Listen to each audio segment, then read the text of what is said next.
Um bom dia a todos, é muito bom estar com você que está nos ouvindo e nós vamos hoje começar o estudo do direito das sucessões, que é o conhecido último livro do Código Civil Brasileiro e que tem sempre despertado muita atenção dos alunos e dos profissionais de direito, porque envolve questões tanto do direito de família, como questões relacionadas a contratos, posse e, em especial, a pessoa. Nesta última unidade, ficou convencionado pela dupla de professores, que somos eu e a professora Débora Gozo, que ela ficará responsável pelo chamado direito material da sucessão, que é o estudo puro do direito civil no direito sucessório, ao passo que eu tratarei do direito processual da sucessão, conjugando, então, elementos do direito material com elementos do direito processual. Isso é feito porque, normalmente, nos cursos de graduação em direito, não existe uma matéria de processo civil chamada procedimentos especiais. Então, é muito comum que o professor de direito civil fale sobre o procedimento especial, no nosso caso, de inventário, arrolamento ou alvará, que são os três grandes processos que temos, os que se destacam. Claro, há outros que a gente vai ver durante o semestre, no estudo da matéria sucessória. Para entendermos o tema das sucessões, nós temos que ter em mente o que significa a palavra sucessão. E eu já vou, então, aqui começando a compartilhar o PowerPoint com vocês, para que vocês se sintam mais à vontade no acompanhamento da aula de hoje.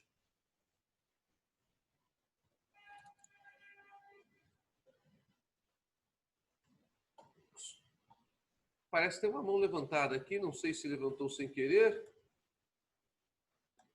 que é a da Gabriela. Gabriela, você quer fazer alguma pergunta?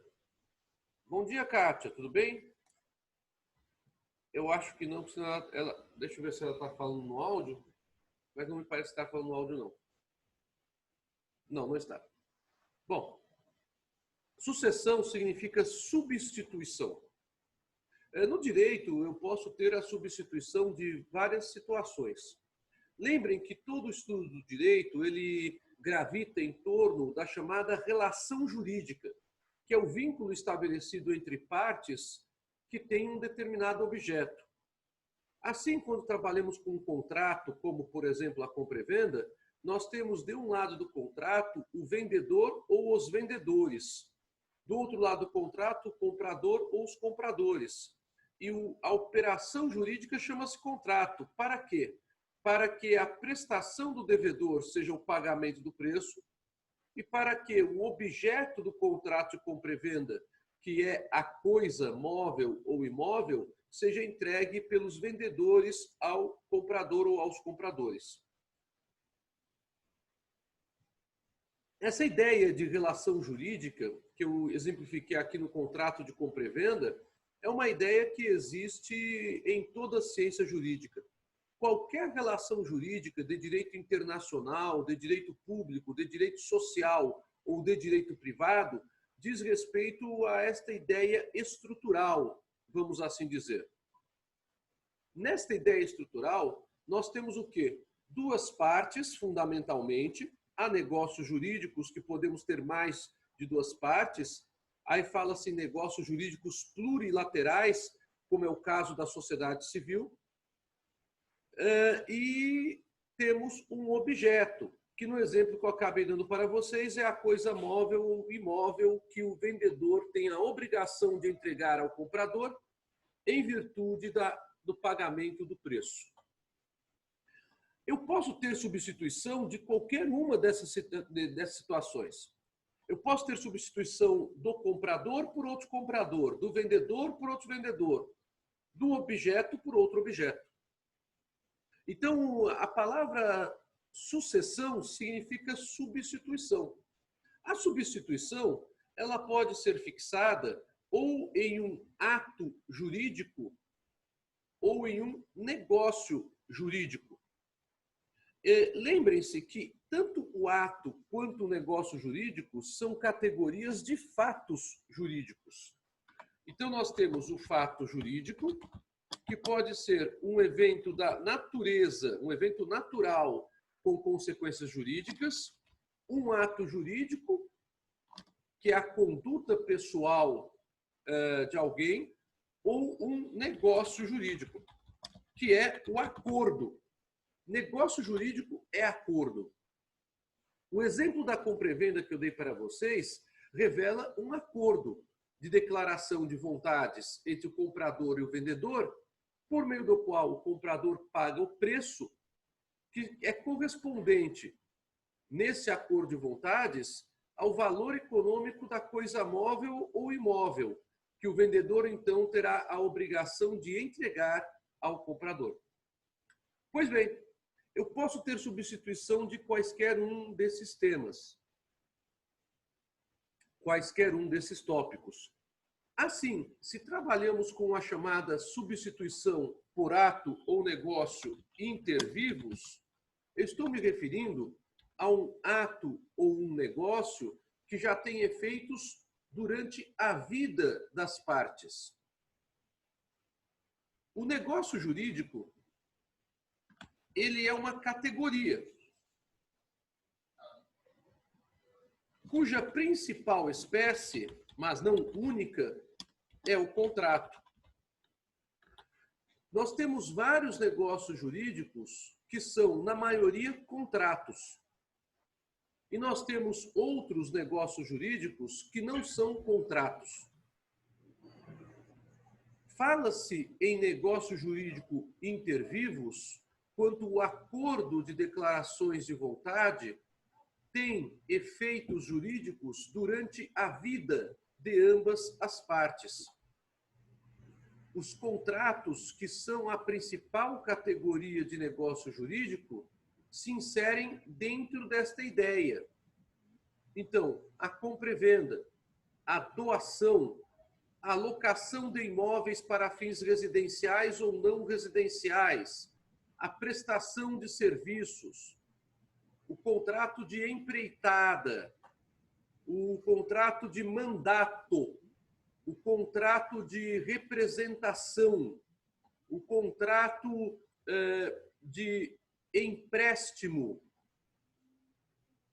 o contrato de depósito, o contrato de franchising ou franquia mercantil, o contrato de leasing ou arrendamento mercantil, o contrato de consórcio, o contrato de plano de saúde. Todos esses contratos são apenas exemplos, porque o universo contratual possui uma quantidade muito maior do que a desses contratos. Para vocês terem um exemplo, no meu curso de Direito Civil, por exemplo, eu trabalho com aproximadamente 50 contratos e é algo que não reflete toda a realidade contratual que temos no mercado jurídico. Então, a quantidade de contratos é enorme, mas o que é importante frisar aqui? Que o contrato é a principal categoria de negócio jurídico pela grande variedade de acordos que há no universo contratual. E o contrato se insere nessa categoria de negócios intervivos, que têm efeitos durante a vida das partes.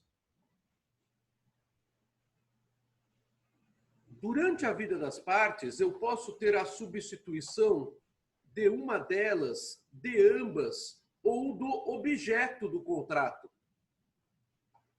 Essa substituição, ela normalmente se dá nos negócios intervivos a partir de uma dessas duas figuras. A cessão de direitos, aonde uma parte cede o direito que tem para uma terceira pessoa que entra no lugar dela na relação e ela sai definitivamente desta relação, ou ainda a assunção de dívida, quando uma parte ingressa no lugar do devedor na relação contratual. E ele, devedor, sai desta relação. Essas são as duas ideias básicas de substituição de pessoas em negócios jurídicos intervivos. Cessão de direito, que é um negócio jurídico que substitui a pessoa de um outro negócio jurídico pelo cessionário, que assumirá a posição do cedente naquele negócio jurídico de origem. Assunção de dívida, que é a substituição do devedor original por um terceiro que assume a dívida no lugar do devedor original. Esta ideia de substituição pessoal nos negócios intervivos também pode existir para a substituição do objeto. E aí, os veteranos se lembram das figuras obrigacionais sobre substituição do objeto e que também podem ser de substituição de pessoa, como a subrogação e a novação. Mas fique tranquilo, você que ainda não viu esta matéria, quanto ao regime jurídico da cessão de direitos, da assunção de dívida, da subrogação ou da novação, porque esses temas são tratados em outra unidade de competência, que é a unidade referente a obrigações e responsabilidade civil. Então, fique tranquilo com relação a isso. Mas nós temos a possibilidade de substituição. Bom dia, Márcio, tudo bem? Temos a possibilidade de substituição por ato ou negócio jurídico causa-mortes. O que é isso? Ato ou negócio jurídico causa-mortes é aquele que tem efeitos apenas a partir da morte de uma das partes. Aí começamos a entrar na nossa matéria desse final de semestre. Passou rápido, né? Já estamos finalizando o mês de outubro. O que é um ato ou negócio jurídico causa-mortes? No direito brasileiro, o grande negócio jurídico causa-mortes, nas suas mais variadas categorias, é o testamento.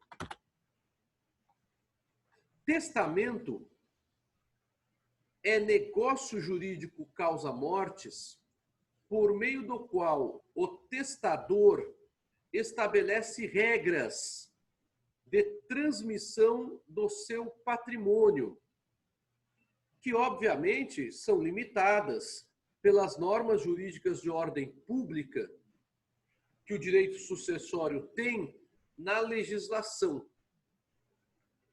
O testador, então, realiza aquilo que se chama sua declaração última de vontade. Esta declaração última de vontade do testador, ela apenas terá efeitos a partir do exato momento em que o testador venha a falecer. Uma vez aberto o testamento, como o testamento já está em vigor, o sucessor ou beneficiário do testamento será chamado a dizer se aceita ou não o benefício que aquele testamento lhe traz.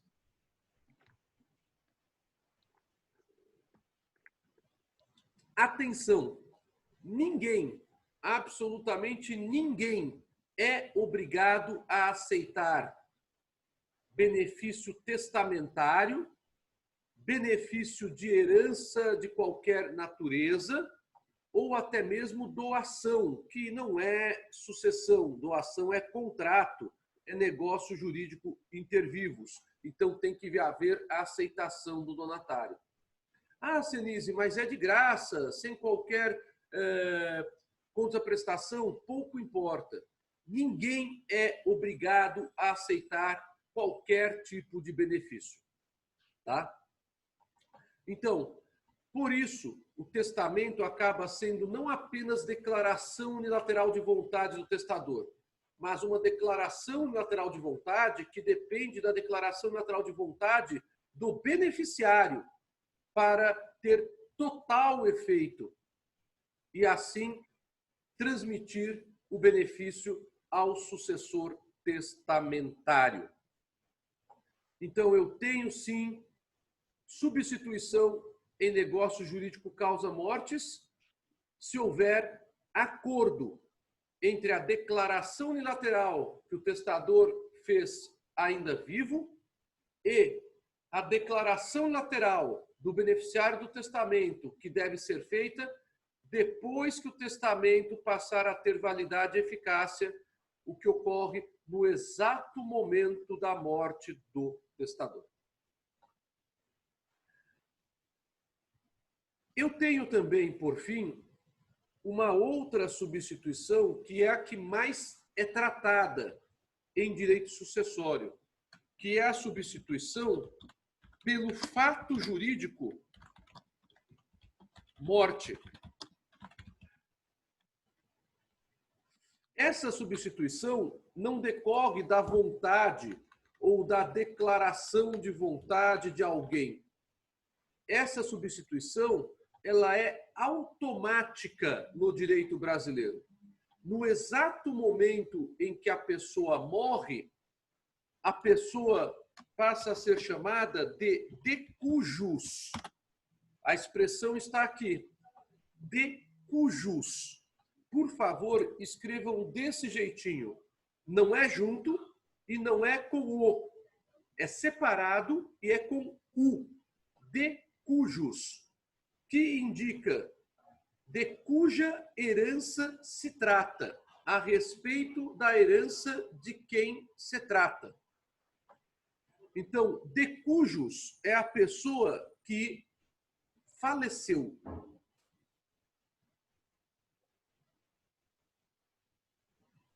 Não sei se há aqui na live de hoje algum aluno que trabalha na polícia. É muito comum um jargão policial, que já é bastante antigo, de que a pessoa que faleceu virou um presunto.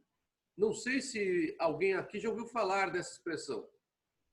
Então, fala-se em decujus, utilizando o jargão policial, quando estamos falando no presunto, que é, na verdade, a pessoa que veio a falecer. O Márcio está dando risada.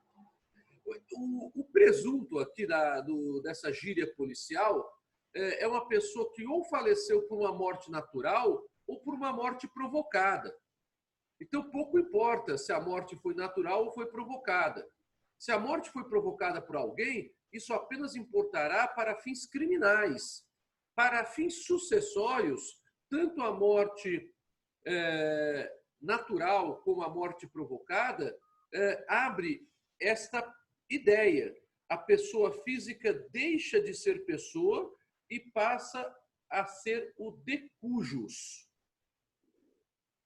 Pois bem, temos que descobrir se o de cujus deixou patrimônio ou não, porque toda a questão sucessória está rodeada quanto à ideia da situação pendente, isto é, do patrimônio que o de cujus tem. Assim compreendidos, o conjunto de bens, direitos e deveres. Então, as dívidas também se incluem neste patrimônio deixado pelo de cujus. O jargão policial, Márcio,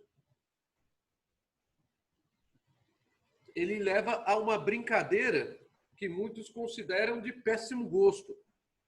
Mas como é uma brincadeira bastante falada também nesses meios, a brincadeira é a seguinte: quando o de cujus tem patrimônio, e o de cujus é de cujus porque já faleceu, claro, ele virou presunto.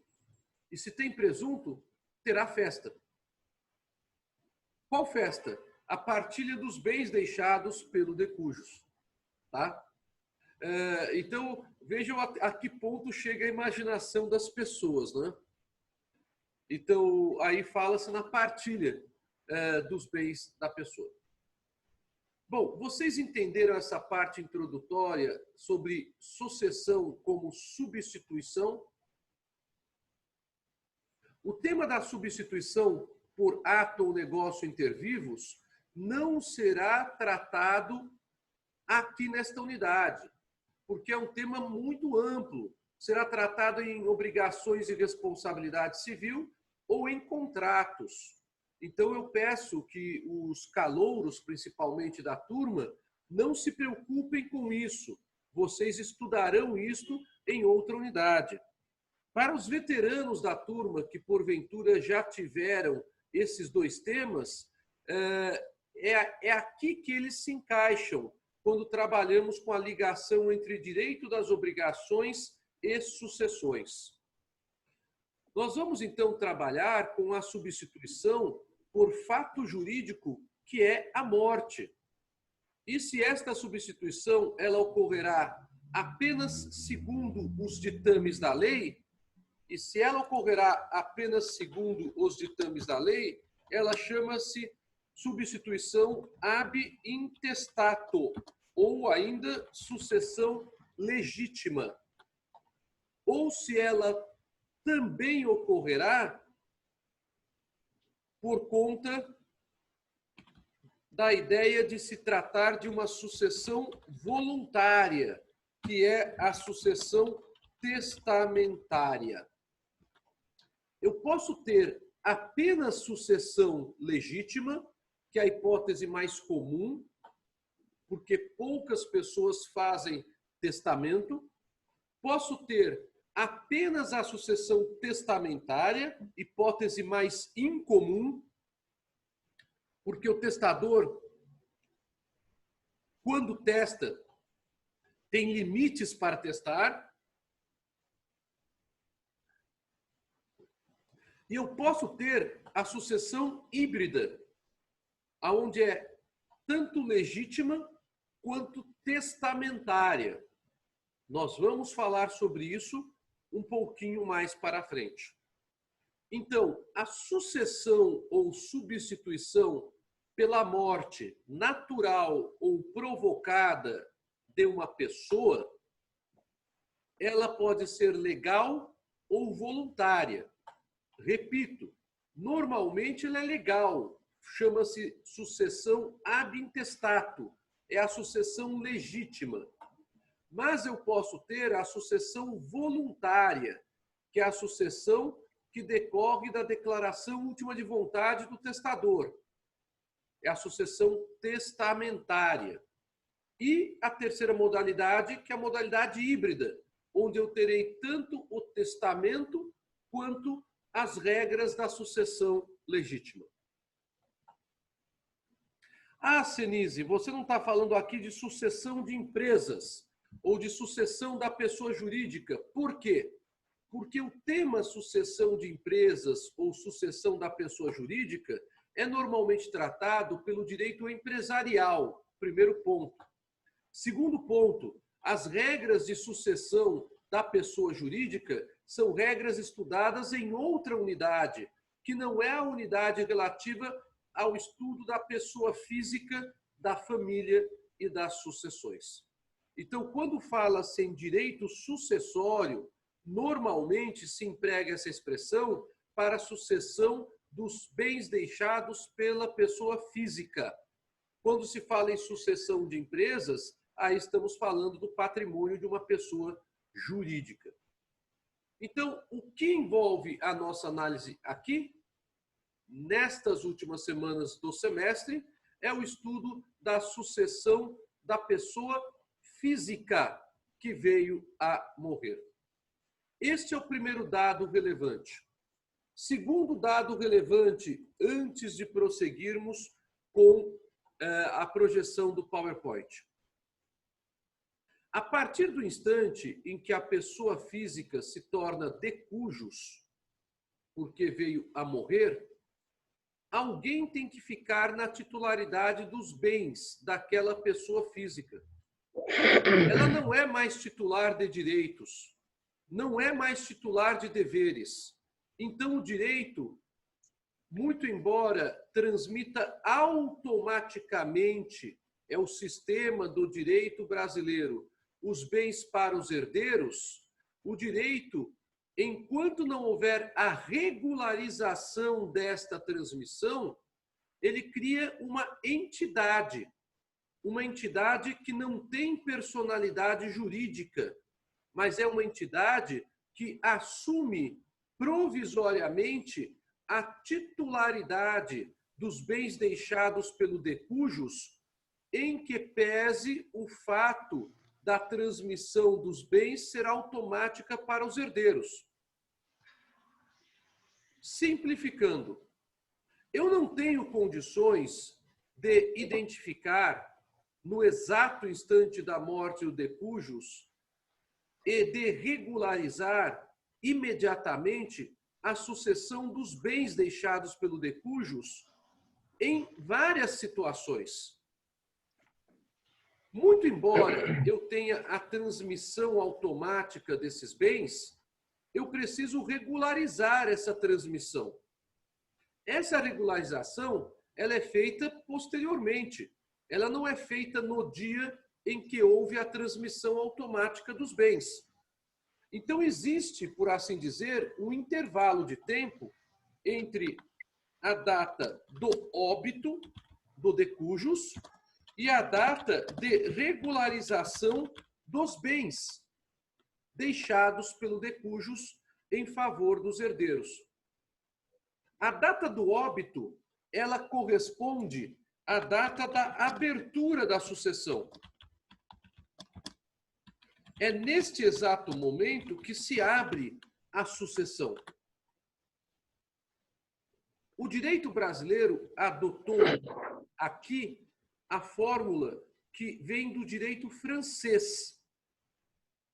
E esta fórmula tem uma expressão que é bastante pedida mesmo em exame de ordem, não apenas em concurso público, que é droit de saisine.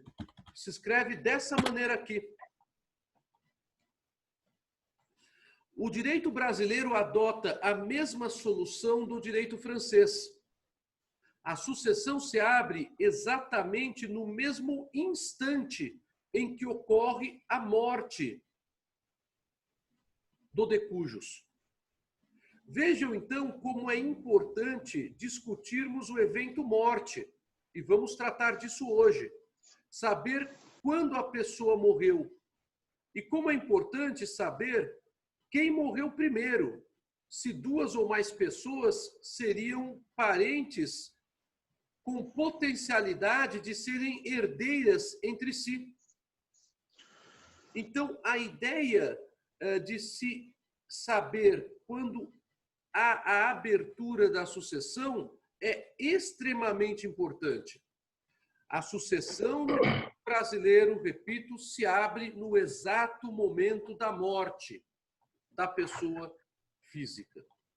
Então, identificar o exato momento é também tarefa dos profissionais que trabalham neste meio.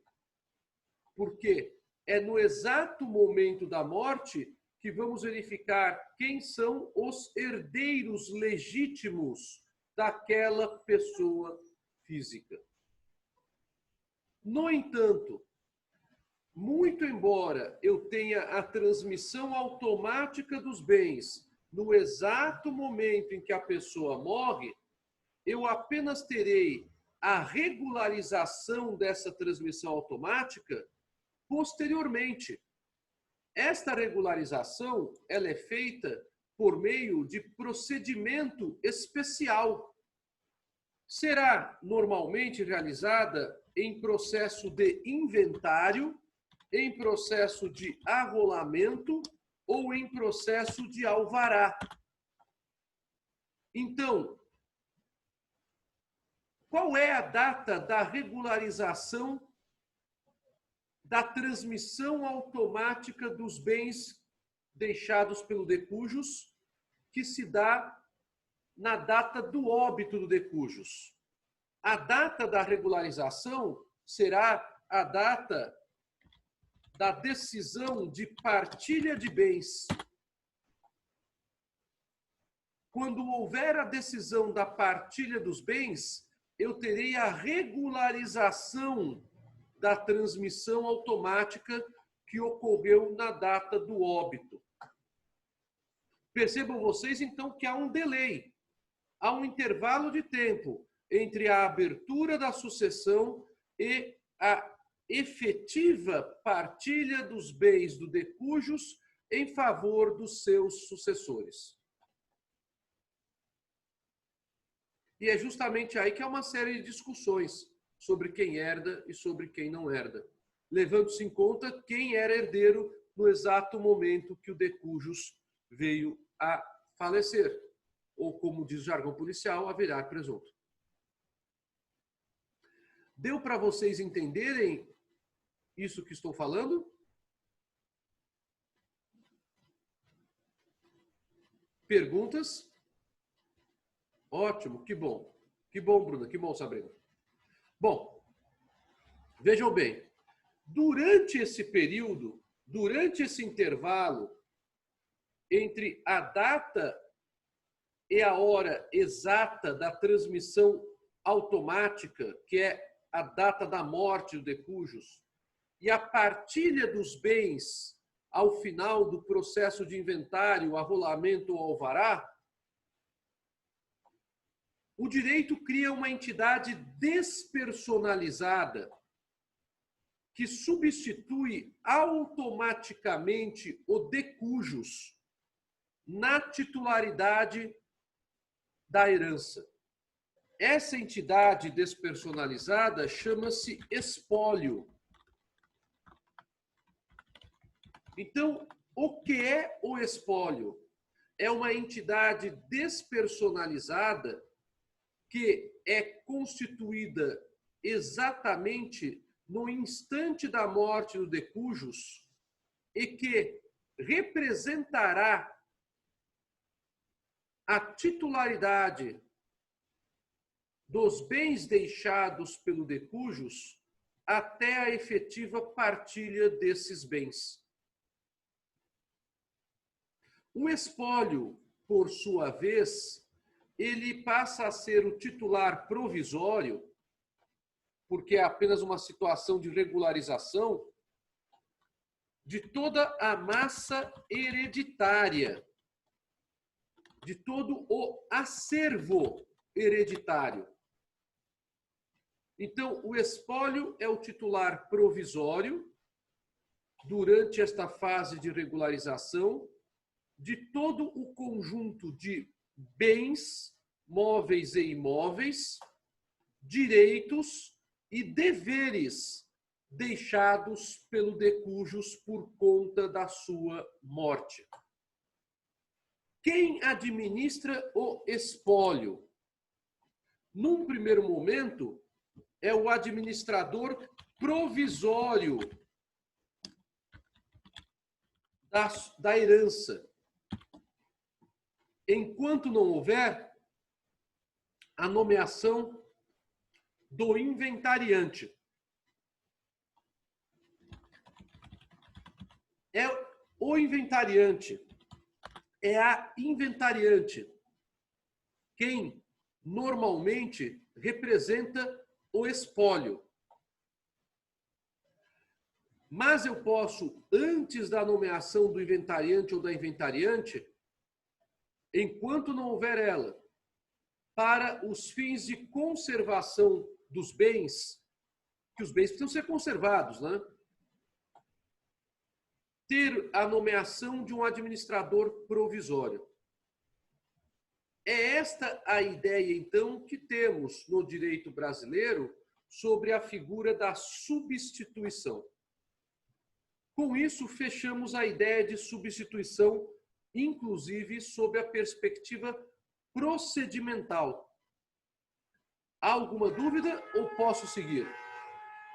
O administrador provisório pode ser qualquer pessoa? Pergunta a Sabrina. Não, Sabrina. Há uma regra no Código de Processo Civil que eu vou trabalhar com esta regra com vocês daqui a pouco. Não sei se teremos tempo hoje. E assim como o administrador provisório não é necessariamente qualquer pessoa, o inventariante não é necessariamente qualquer pessoa. É certo que o juiz pode acabar optando por não indicar nenhum parente do de cujos para ser administrador provisório ou para ser inventariante. Aí poderá ser uma pessoa de confiança do juízo. Será o administrador dativo, ou no caso do inventariante, o inventariante dativo. A gente vai explicar um pouquinho sobre isso quando chegarmos nessa situação. Se der tempo, na segunda parte da aula de hoje. Se não, na semana que vem. Tá bom? Outra pergunta, pessoal? Então vamos prosseguir. Volto a compartilhar o PowerPoint com vocês. Bem, vamos voltar agora a discutir a morte. A morte, ela basicamente pode ser real ou presumida. A morte real é aquela que é atestada por profissional da medicina que tem a competência, obviamente, de firmar declaração de óbito. Para haver a morte real, é necessário, então, que eu tenha um exame, por mais simples que seja, do corpo, isto é, do cadáver, o exame cadavérico. Mas eu posso ter situações que exigem que o profissional de medicina se detenha mais tempo no exame do cadáver para fins ou de identificação das causas naturais da morte ou de identificação das causas que provocaram a morte e que não seriam naturais. A morte real, então, ela é uma morte em que eu tenho um cadáver. Voltei aqui novamente para que este cadáver, uma vez examinado pelo médico, possa levar este profissional da medicina a declinar o motivo da morte, a data da morte e o mais exato possível o horário da morte. A medicina legal, que conjuga tanto os estudos da medicina quanto os estudos do direito, é normalmente desempenhada por um profissional de medicina que também tem formação em direito. Antigamente, os cursos de direito tinham essa disciplina que era ministrada por médico que também era advogado. Eu mesmo fui aluno de um grande médico legista daqui de São Paulo, na Universidade de São Paulo, o professor Odon Ramos Maranhão, que tinha um excelente curso de medicina legal naquela época. Quando se trabalha com a análise do cadáver, análise cadavérica, o médico ele pode, obviamente, simplesmente emitir uma simples declaração, porque o exame breve leva o médico a uma conclusão sobre a causa da morte. Mas em algumas situações, o médico tem que proceder a um exame minucioso, às vezes até mesmo abrindo parte do corpo, parte do cadáver. E aí nós temos, então, um trabalho importantíssimo que aqui em São Paulo é feito pelo Instituto de Criminalística, que trabalha com isso. O Instituto de Medicina Legal, que fica próximo do Pacaembu, de frente do cemitério do Araçá, em São Paulo. Então, nós temos, sem sombra de dúvidas, profissionais que têm capacitação para desenvolver esse tipo de análise. O laudo necroscópico, que é o documento pericial realizado pelo médico quando há uma maior necessidade de verificação dos motivos da causa mortis é muito importante também para fins criminais, quando a morte é provocada. Então, vejam como é importante esse trabalho da morte real. Ninguém no direito pode declarar morte real. Apenas o médico pode declarar morte real. Eu tenho apenas uma única exceção com relação à declaração de morte, que não é uma declaração técnica de morte.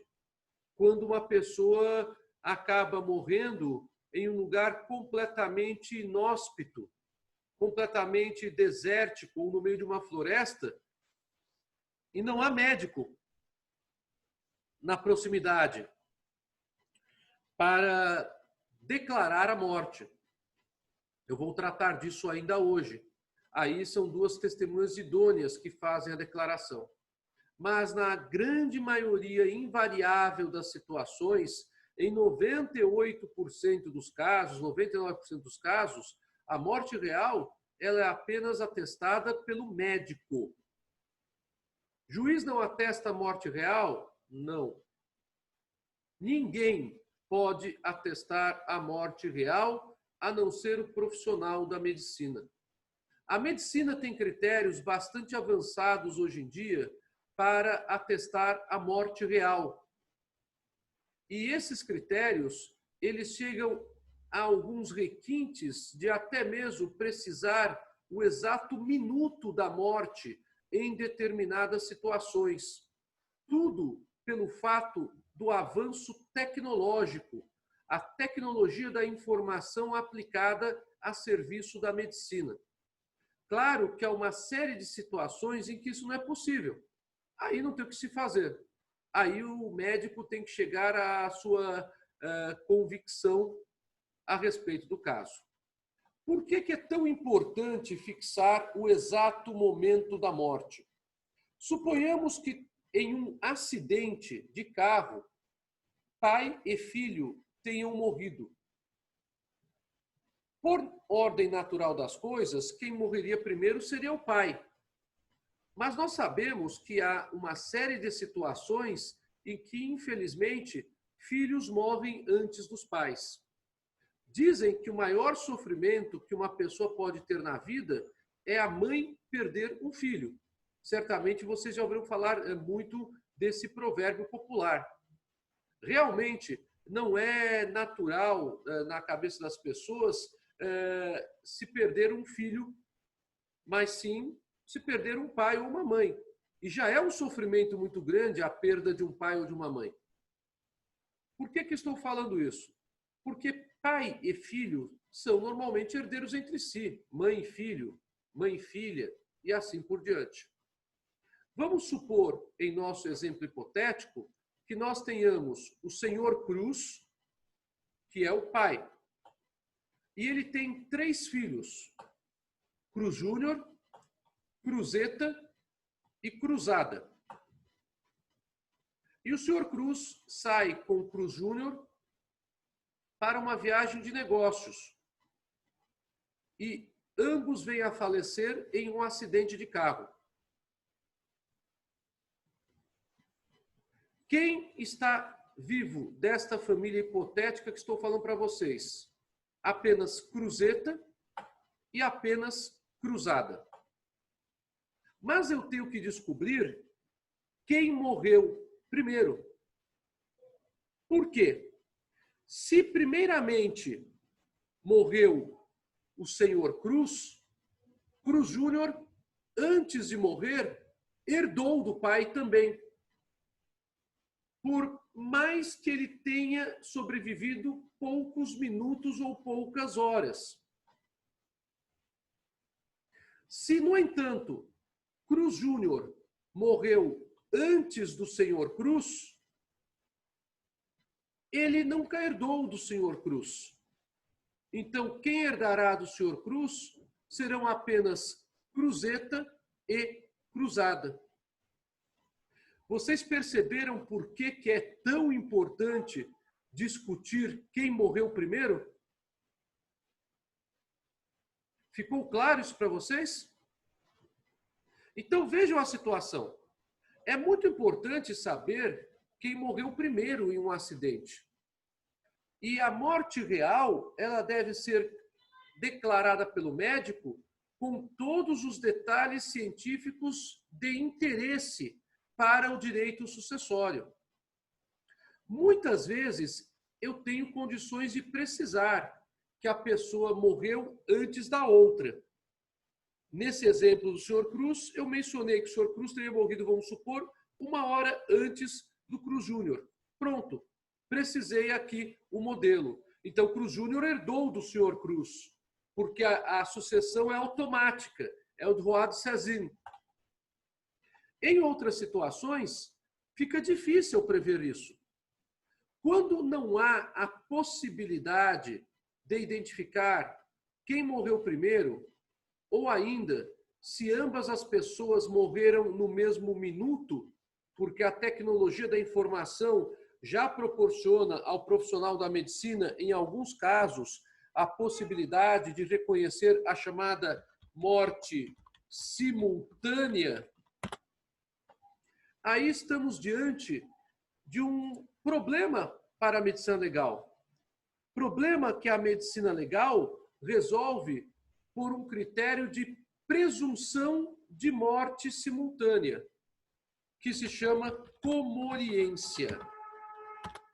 Comoriência é a presunção de morte simultânea.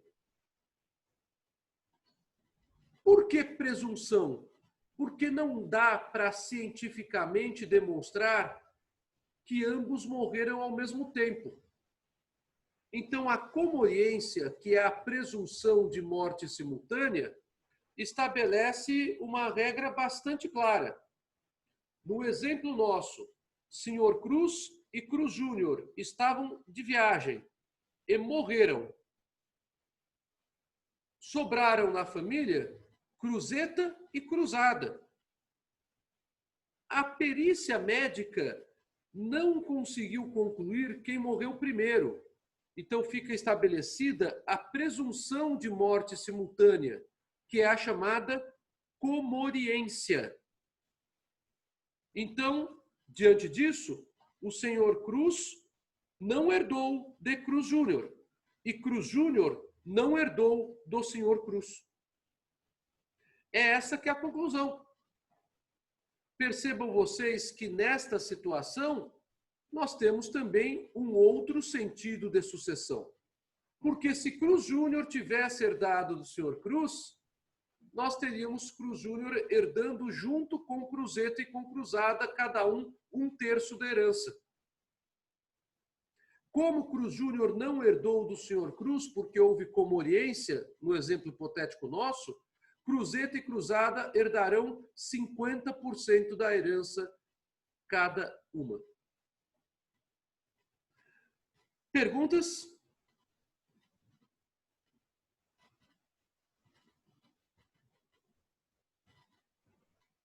Pô, que bom, tá bem clara a aula, então, tô achando? Então, vou seguindo. Há um fenômeno no direito sucessório que é um fenômeno muito triste, mas que acontece. É o fenômeno da morte aparente. Há muitos casos em que as pessoas apresentam sinais exteriores de morte, mas não estão mortas.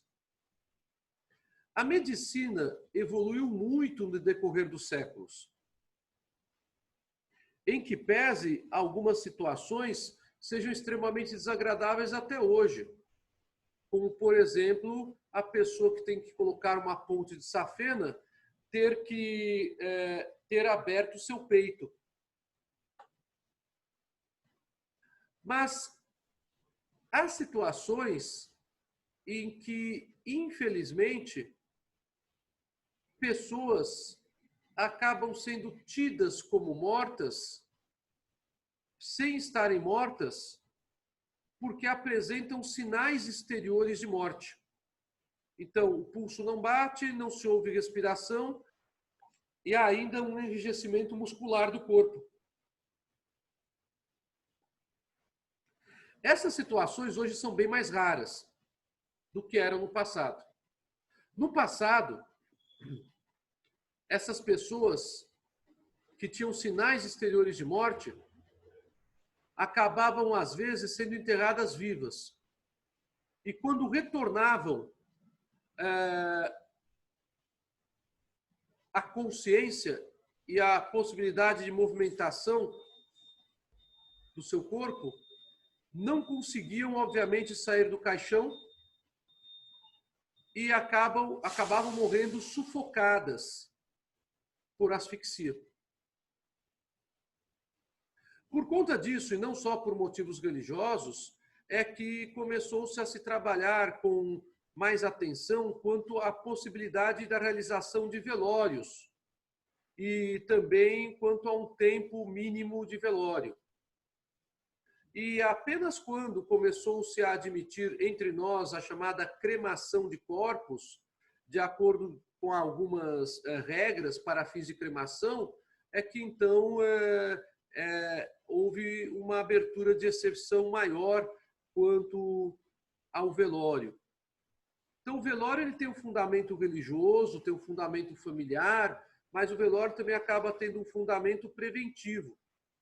Na década de 70, em vários casos de pessoas morrendo por se encontrarem em estados catalépticos, que é uma das situações aqui lembradas pelo Irineu na sua pergunta, corretamente, inclusive, acabaram sendo revelados depois com o tempo.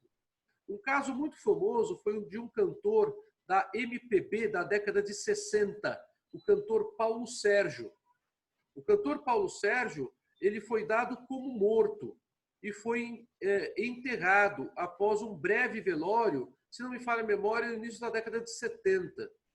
E quando a família foi, anos depois, realizar a troca da urna funerária, colocando os restos mortais do Paulo Sérgio em uma urna, tirando do caixão, se verificou que o caixão estava cheio de ranhuras por dentro, o que indica que Paulo Sérgio deve ter voltado de algum estado cataléptico e deve ter tentado, com todas as suas forças, sair do caixão. Vejam que situação horrorosa. E acabou morrendo por asfixia. Então, infelizmente, há situações de morte aparente que acabam proporcionando este tipo indesejado de situação. A morte aparente, para fins jurídicos, num primeiro momento, ela acaba se configurando em morte real, quando o médico, fazendo a análise do corpo, não identifica que haveria um estado cataléptico ou uma situação semelhante de sinais exteriores de morte e acaba declarando a morte de uma pessoa que não morreu. Olha só. Bom, há aqui uma pergunta da Bruna. Como isso funciona? A pessoa que morreu herdar do outro. Bruna, funciona pela simples regra da substituição automática, que é o droit de saisine. Então, vamos voltar ao exemplo que eu dei aqui para vocês. Se eu tenho o senhor Cruz envolvido num acidente com o filho dele, Cruz Júnior, a ideia é que o filho herda do pai. Mas se o filho vier a morrer e este filho não tiver filhos, quem herdará será o pai. A gente vai explicar um pouquinho mais sobre isso em sucessão legítima. Então, imagine você, Bruna, a situação. Eu tenho que provar quem morreu primeiro. E, para isso, eu tenho que ter a declaração médica. Seja uma declaração simples, mas, normalmente, quando a questão é de prova de quem morreu primeiro, a declaração tem maior complexidade. Então, vamos supor, o pai morreu primeiro. Se o pai morreu primeiro, no exato momento em que o pai morreu, Cruz Júnior, Cruzeta e Cruzada estavam vivos. Então, eles herdam do pai, muito embora o processo de inventário só vá ser feito posteriormente. Percebe? Agora, se Cruz Júnior morreu primeiro, Cruz Júnior não herda do pai. Quem herdará do pai? Cruzeta e Cruzada, apenas. Então, não, os bens não ficarão parados, Bruna. Os bens eles serão administrados, ou pelo administrador provisório ou pelo inventariante. Mas os bens ainda não serão de titularidade regular dos herdeiros. Eles serão de titularidade fictícia do espólio dos bens, no nosso exemplo, do senhor Cruz. Porque os bens eles precisam ser conservados, né? Então, quem conserva os bens durante essa lacuna entre a data da morte e a partilha de bens? O representante do espólio, que é normalmente o inventariante. Outra pergunta? O Gustavo, não entendi sobre a morte aparente ser como a real. Gustavo, a morte aparente, na verdade, não é morte real. Só que muitas vezes existe o equívoco e a morte aparente é tratada como morte real.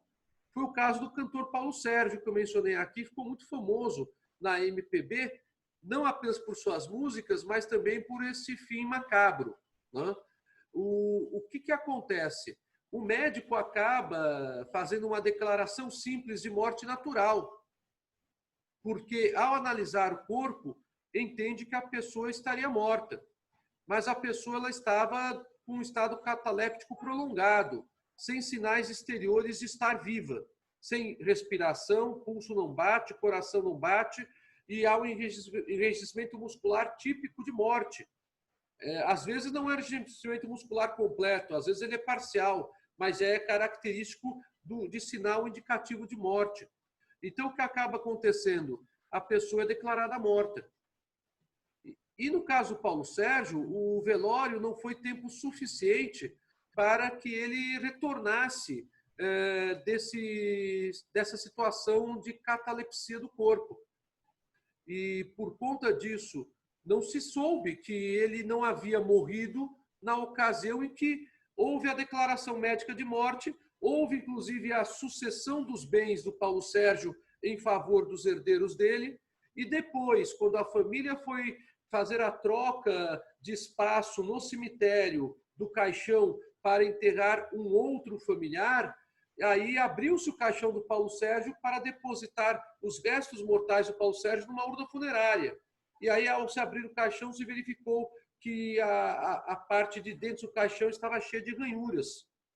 Então, a morte aparente ela não é morte real. Só que muitas vezes acaba levando o médico a uma conclusão equivocada de que teria havido a morte. E aí a pessoa é tratada como morta pelo direito, é feito o registro de óbito dela, mas ela não tinha morrido.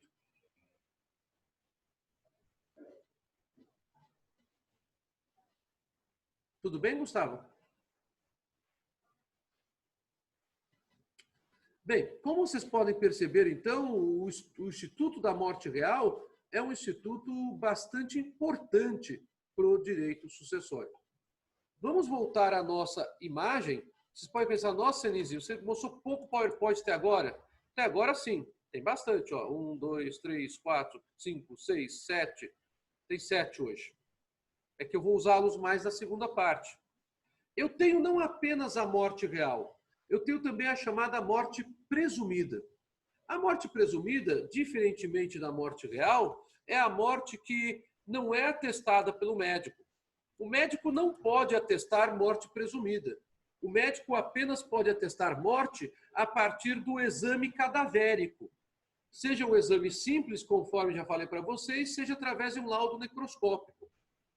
A morte presumida ela é uma ficção do direito. Por quê? Não há cadáver. Se não há cadáver, eu não tenho corpo. E aí vem o jargão policial de novo. Não tendo corpo, não tenho presunto. Não havendo presunto, não há festa. Não dá para partilhar os bens. Bom, esta brincadeira que vem desse jargão policial, ela é uma realidade. Eu preciso ter o corpo.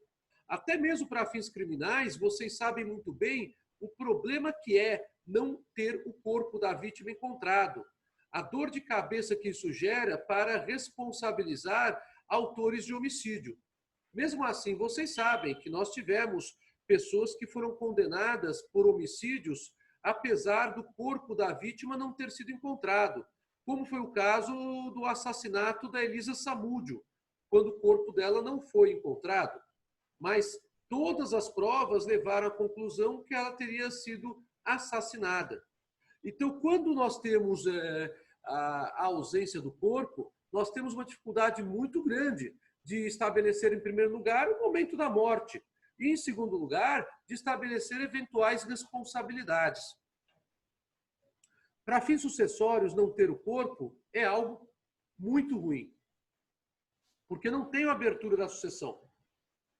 No entanto, o direito admite duas hipóteses em que o juiz pode substituir a declaração do médico. Essas duas hipóteses que o nosso direito admite são chamadas hipóteses de morte presumida. A morte presumida, ela pode existir quando não há corpo a ser examinado. E apenas poderá haver a declaração de morte presumida pelo juiz em dois momentos processuais. O primeiro processo, que é o processo de justificativa por desaparecimento. Neste processo, que é, na verdade, um procedimento de jurisdição voluntária, então ele não tem necessariamente contraditório, a prova pré-produzida de que a pessoa tida como morta, muito embora não tenha havido o encontro do cadáver por ninguém, ela teria morrido em uma catástrofe, como um terremoto, um maremoto, um tsunami, uma erupção vulcânica, um acidente aéreo, um acidente marítimo, um incêndio de grandes proporções.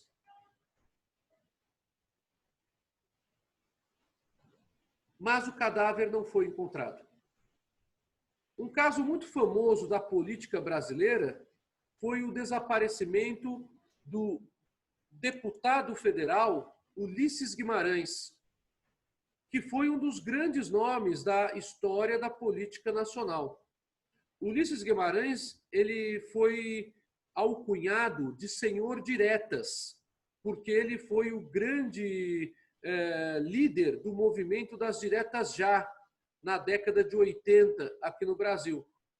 Além disso, Ulisses Guimarães foi presidente da Câmara dos Deputados por várias oportunidades e chegou a assumir provisoriamente a cadeira da presidência da República durante a viagem de vários presidentes da República. Ulisses Guimarães, além de ser o senhor diretas, também ganhou o apelido de senhor constituinte, porque ele foi o presidente da Comissão Geral do Congresso Constituinte, que levou à aprovação da Constituição de 1988. Ulisses Guimarães, ele desapareceu em um acidente de helicóptero em Angra dos Reis no início da década de 90. Não houve como se encontrar os restos mortais de Ulisses Guimarães e, para falar a verdade para vocês, também não foram encontrados os restos mortais da sua esposa. Porém, havia uma filmagem que demonstrava que Ulisses Guimarães havia entrado naquele helicóptero naquele dia em que o helicóptero desapareceu nos mares de Angra dos Reis. E por conta disso, a família, ao invés de buscar um processo mais difícil e prolongado, que eu já vou explicar para vocês, que é o processo de ausência, ela acabou buscando um procedimento mais simplificado, que é o processo de justificativa por desaparecimento. Juntou a prova do vídeo, juntou outras informações que demonstravam os arranjos para que o helicóptero ficasse pronto para transportar o deputado Ulisses Guimarães e pediu que o juiz pela ausência do corpo, pela ausência da localização do cadáver, declarasse então Ulisses Guimarães morto para fins sucessórios. E assim foi feito. Na justificativa por desaparecimento, há um procedimento simplificado. Então, existem provas pré-constituídas de que a pessoa teria desaparecido naquele incidente. Um caso muito conhecido aqui para nós brasileiros e recente é o acidente Brumadinho, que está até aqui sendo colocado como exemplo pela Érica, e um ótimo exemplo. As pessoas mortas de Brumadinho que ainda não foram encontradas. Desde que, Érica, os familiares dessas pessoas tenham condições de provar que essas pessoas estavam em Brumadinho na data do acidente. Tá? O grande problema, então, da justificativa por desaparecimento é demonstrar que a pessoa estava no local em que acabou desaparecendo. É esse que é o grande problema. Mas é um problema muito mais simples do que o do processo de ausência, que depois eu vou explicar para vocês. O depois é logo agora na segunda parte da aula. Nós estamos quase terminando a primeira parte. Percebam vocês que no caso Brumadinho nós temos uma situação bastante peculiar. Assim como em Mariana também, lembram de Mariana? Uma situação bastante peculiar. Um acidente de grandes proporções que atingiu centenas, milhares de pessoas no total, né? Não há condições de se estabelecer desde logo o número exato de mortos, porque muitas dessas pessoas não foram mais encontradas.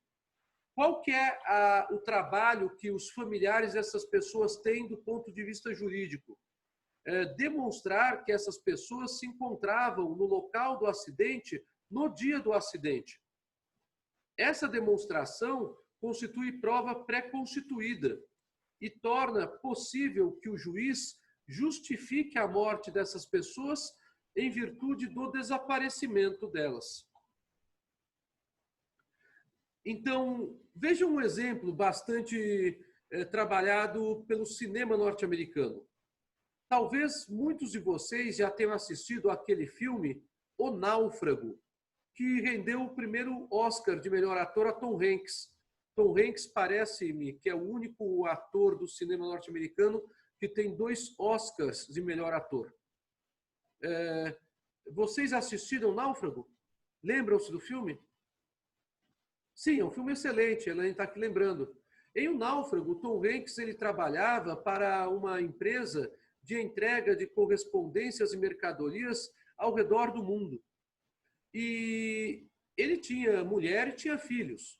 E ele acabou, de última hora, ingressando em um avião porque ele precisava ter uma reunião presencial com uma repartição desta empresa na Ásia. E o avião acabou sofrendo um acidente gravíssimo no Oceano Pacífico, durante a travessia do Oceano Pacífico. Pelo que o filme demonstra, apenas Tom Hanks teria sobrevivido, porque o corpo dele, antes dele morrer, ele acabou não morrendo, lógico, né? Acabou sendo deixado pela força da onda do mar numa praia, em uma ilha deserta. E Tom Hanks, então, ao acordar, ao recobrar os sentidos, passou a tentar dar um sentido à sua vida naquela ilha deserta, esperando que algum avião ou que algum navio passasse próximo daquela ilha. E o filme retrata toda a angústia do personagem e, inclusive, a falta de sociabilidade que ele tinha por não ter ninguém ali. Então, para ele não se sentir louco, ele acabou fazendo amizade com uma bola de vôlei furada, com o Wilson, que está aqui lembrado pelo Gustavo. Depois de muito tempo, o filme retrata, não diz quanto tempo, ou se diz, eu não me recordo, o Tom Hanks acaba sendo resgatado. E ele volta para os Estados Unidos, volta para a sua casa. Mas ao chegar ali na sua casa, ele se depara com uma nova realidade. A sua esposa já não era sua esposa. Ela, há 4 anos, a Elaine está falando ao que parece. A Elaine se lembra mais dos detalhes do filme do que eu. E a sua esposa não era mais sua esposa, havia se casado. E a situação de vida havia mudado totalmente, porque Tom Hanks havia sido declarado morto. Então, percebam vocês como é interessante esse instituto da justificativa por desaparecimento. No caso do Tom Hanks, estava muito fácil demonstrá-la, porque ele era empregado daquela empresa, ele se utilizou de um avião daquela empresa e havia provas de que ele tinha entrado no avião daquela empresa. Então, neste caso, nós temos um caso típico que corresponde, no nosso direito brasileiro, ao procedimento simplificado de justificativa por desaparecimento. Vamos dar uma olhadinha na petição inicial desse procedimento, para vocês terem uma ideia de como funciona antes de dar o intervalo? Olha só. Desculpe. Está aqui. Olha só. Ao endereçamento ao juiz, o juiz competente é o juiz de registros públicos normalmente, tá? Mas depende da lei de organização judiciária de cada estado. E aí a pessoa coloca os seus dados pessoais. E aí fala, fulano de tal, blá, blá, blá, blá, requer a ação de justificação por desaparecimento de... Aí vamos colocar Tom Hanks, dados pessoais do Tom Hanks, já que falamos do náufrago, tendo em vista os seguintes fatos e argumentos. Toda petição se divide fundamentalmente em duas partes, a causa de pedir e o pedido. Qual é a causa de pedir dessa petição? Informar ao juiz que houve um desastre, dar todos os dados precisos desse desastre e informar ao juiz que a pessoa que desapareceu estava presente no local do desastre. Informar ao juiz que o cadáver dela não foi localizado. E aí, fundamentar juridicamente o pedido. Depois do intervalo, vou falar qual que é o artigo da Lei de Registros Públicos que trata do tema. Então, aqui nós temos a causa de pedir, o que leva a pessoa a pedir a providência judicial. Pedido. Justiça gratuita, se for o caso. Aí eu tenho que verificar se a pessoa ela realmente faz jus, se ela tem mérito legal para a justiça gratuita. A intervenção do Ministério Público, que é obrigatória, porque eu estou trabalhando aqui com uma situação de possível declaração judicial de morte sem declaração médica de que houve morte. E a procedência do pedido, definindo-se a hora, a data e o local do óbito, com a expedição do competente mandado judicial, ordem judicial, determinando ao cartório de registro civil de tal lugar que proceda ao registro de óbito de fulano de tal. Vejam só, quem vai definir a hora, data e local do óbito não é o médico, porque não tem cadáver. Será o juiz, com base nas provas apresentadas aos autos. E, claro, o requerente pode pedir a produção de outros meios de prova que, eventualmente, o juiz venha exigir, a fins de diligências que complementem a demonstração do pedido de justificação por desaparecimento. E o valor atribuído à causa, que é o valor, no caso, mínimo, é o valor de alçada apenas para fins legais. Bom, eu fiz essa menção para vocês verem, então, que na justificativa por desaparecimento, nós temos uma questão muito contundente. Eu não tenho cadáver que leva o médico a declarar a morte real, mas eu tenho uma situação em que o juiz poderá declarar a morte presumida pelas provas que existem de que a pessoa desapareceu no exato momento em que ocorria uma catástrofe naquele local. Tudo bem, pessoal? Deu para acompanhar até aqui? A Márcia está perguntando, como é que fica a herança neste caso, que a pessoa desaparece por 4 anos, depois retorna? Ele perde seus bens? Márcia, eu vou antecipar um pouco, mas a resposta realmente só tenho condições de dá-la na segunda parte da aula. Mas antecipando, a pessoa, no caso da justificativa por desaparecimento, ela fica diante de uma situação nova, quando já há a transmissão dos bens e a regularização dos bens. Então, o que nós temos que discutir é o tempo que ela demora para voltar, porque ela poderá, quando muito, pedir uma ação rescisória da sentença de justificativa por desaparecimento. É diferente do processo de ausência, onde ela tem vários momentos em que ela pode voltar e reaver os seus bens, vários momentos. O processo de ausência é uma novela mexicana mal dublada do SBT, fazendo aqui essa brincadeira para vocês, tá? Porque é uma novela sem fim. Eu até faço a brincadeira que o processo de ausência lembra filme de terror, lembra A Volta dos Mortos-Vivos 1, 2 e 3. Eu vou explicar para vocês por que depois do intervalo. Tem tempo para declarar a morte presumida? A Érica está perguntando. Na justificativa por desaparecimento, Érica, o tempo mínimo já é possível. E é um procedimento bem mais rápido. No processo de ausência, como o processo se desdobra em etapas, não existe um tempo máximo, mas o que existe é um tempo máximo até ocorrer a transferência definitiva dos bens. Na justificativa por desaparecimento, a transferência definitiva já ocorre, e eu vou explicar como depois do intervalo. O Gustavo pergunta, supondo que a pessoa receba uma indenização da empresa, teria que ser devolvida? Em tese, sim, Gustavo, teria que ser devolvida. Tá? Aí dependerá justamente dos direitos que a empresa terá para propor uma ação que se chama ação de repetição do indébito, onde ela pretende reaver aquilo que ela pagou e que não precisava ser pago a título de indenização. A matéria ficou bem interessante, como vocês estão percebendo, né? Irineu quer fazer uma pergunta? Bom dia, professor. Eu só queria saber, o senhor disponibiliza para a gente depois esse modelo de ação, não? Esse PowerPoint todo estará disponibilizado para vocês hoje mesmo.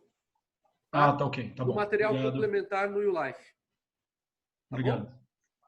Então, gente, vamos dar o nosso intervalinho de 15 minutos, tomar o café e voltaremos para trabalhar ainda com a questão da morte. Hoje a aula está meio tétrica. Até já.